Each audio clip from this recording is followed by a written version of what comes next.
Anderson and Chris Christie. Woo! So like there's a perceived relationship that you have with Kim Anderson and Chris Christie in the community, who are both rigidly enforcing, their state control and Newark plan. So my question is like, how will you fight for local control while undermining their agenda for state control? Yeah, a lot of you, like, these last couple questions clearly have a point of view that you all are expressing, which is interesting in this context. And they're not true, because I just talked about the local control. So I just talked about the local control being crystal clear. It's not just rhetoric, it's actual action. The superintendent, when I'm on the school board, I believe, and this is how I work, that the job of a school board member is to try to work with the superintendent to do great things for kids. When she did things that I thought were good, I supported. When she did things that I thought were bad, I did not support them. So in 2013, she had a budget in which she was putting too much money into the rubber room, that we'll call it, and she was making very big cuts at the school level, cuts at West Side, cuts at Science High, the ones that the councilman falsely attributed to me. I voted against that budget.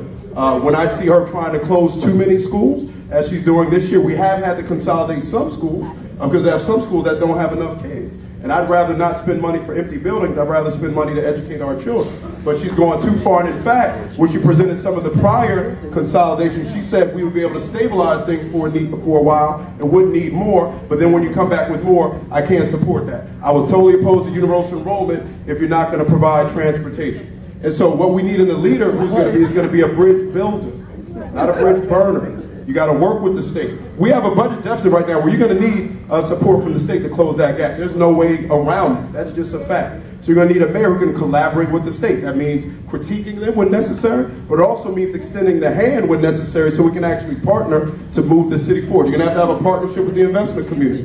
If you're the mayor, you're going to want to partner with the superintendent. When she's doing the wrong thing, she shouldn't be here. She got to go. And I've been very clear. I've been very clear that the actions she takes are totally in disrespect of our community. They're totally unilateral. And she either needs to get it together immediately or she needs to get up out of here. Right? So that's the sort of approach we're going to have. But your mayor has to work with the governor. If the mayor of the city of Newark doesn't have a positive, constructive relationship with the governor of the state, whoever it is, because it's only going to be who we have now for a period of time, you cannot be effective in your position. And that's kind of fundamental and critical to the role.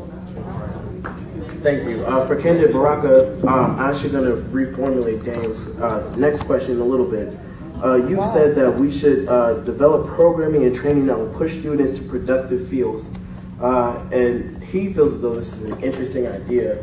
But given that you want to push certain students to certain fields, which students get pushed to more elite fields like being scientists or doctors, and which ones go to more localized fields? And how do you choose which students get pushed in which direction? So we don't choose anybody. The students choose on their own. Our job is to provide options for them. So CTEs gives kids options. You give kids, so you prepare kids for whatever they need, but you give them the option to choose what they want to do. So you give them a high quality education, but you also provide vocational training for them, like we've always done. And because the vocation has changed, now you change the kind of vocation that you're training them for.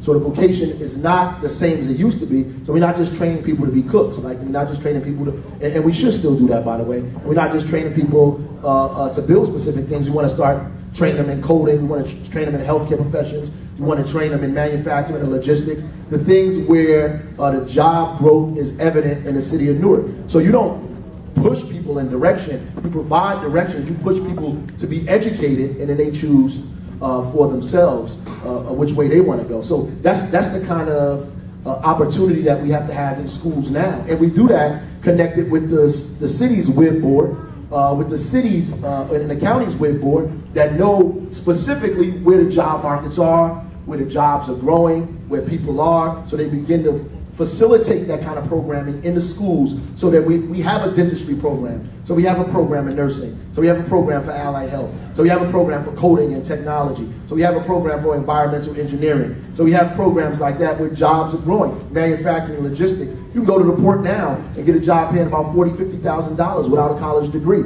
You can get a job in these corporations, that technical job as in coding, or develop your own company in coding, and you don't need a college degree at all. As in fact, research has shown most of the people that are in those companies doing coding do not even have college degrees, and they're making millions of dollars. So I would rather our kids who are not interested in going to college have the ability to be able to do those things as well. So that's what the vocation part of it is. And we're not pushing individuals, we help them push themselves into places that are available for them. Sir, good job.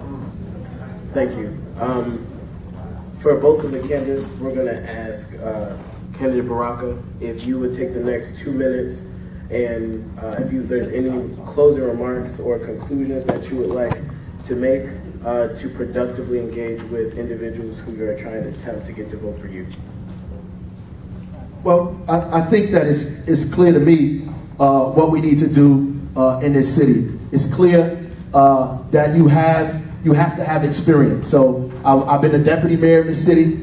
I actually was a councilman at large when Donald Tucker passed away. I was a South Ward councilman, educator in this town. I have municipal experience. I have this experience in administration. Even Cory Booker knew when he came to the town that he at least should be the councilman first before he became the mayor. There are things that you could talk about theoretically, and there are things pragmatically that you need to be able to do in this city consistently. You need to be able to balance a budget. You need to be able to create something out of nothing, and you need to be able to do this by yourself. So the buck stopped with me. Even though I worked with all types of people, the buck stopped with me. I wasn't the assistant to the assistant. It was me. Anything that happened in the school, it fell on me. Anything that happens in the ward, I mean, everything that's wrong with the city of Newark, they're hanging on me, right? So you have to be able to take responsibility for what's going on, but you also have to be able to show results. And I spoke about the results that we showed in the very beginning, results at Central High School, results in the South Ward, in very difficult situations and very difficult times that we did. We also are saying that we want to change what government is about. We want to change it from this top down to a bottom up. We want to get rid of these bosses. We want to get rid of people like Carlo Vecchio. We want to get rid of folks like Joe D. We want to get rid of Norcross. We want to get rid of these folks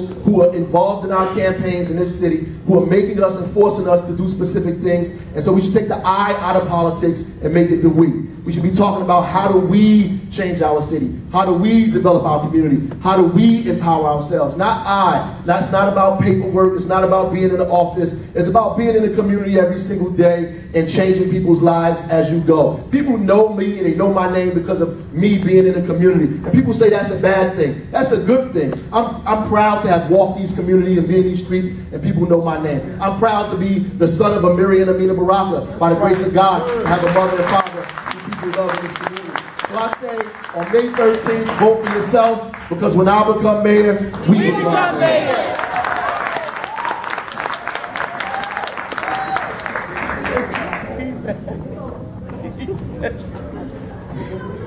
I offer to our community a long track record of results for the areas that matter most in terms of quality of life in the city of Newark. We have deep and broad challenges, deep safety challenges, with 111 murders, the levels of carjacking we have in our city, unemployment twice the national average, foreclosure, undermining our tax base, affordable housing challenges, challenging our schools, challenging in healthcare as well. And in each of the areas, I bring deep experience. First, I bring deep financial management experience, given that we have a budget that teeters on the brink of financial ruin and teeters on the state threatening to take over our budget. I manage budgets of $170 million. I manage over 1,300 employees.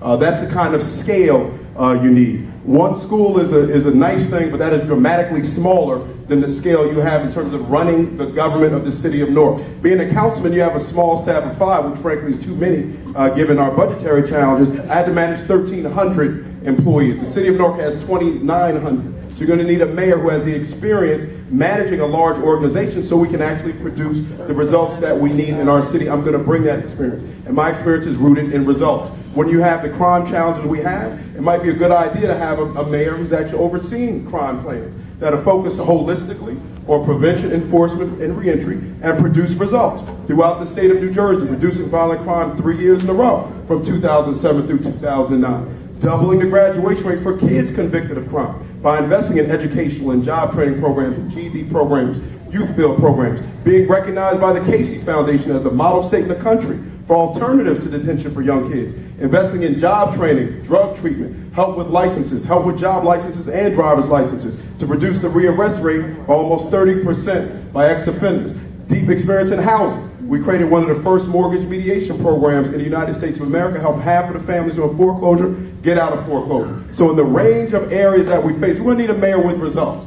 Talk is beautiful, rhetoric is great, but we need results. And frankly, when you look at the South Ward right now, the results speak for themselves. Murder up 70%, unemployment up, foreclosure up. Just drive around and look at what you see. And the record speaks for itself, and we need a mayor who can actually produce the kind of results we need to move the city forward. Thank you.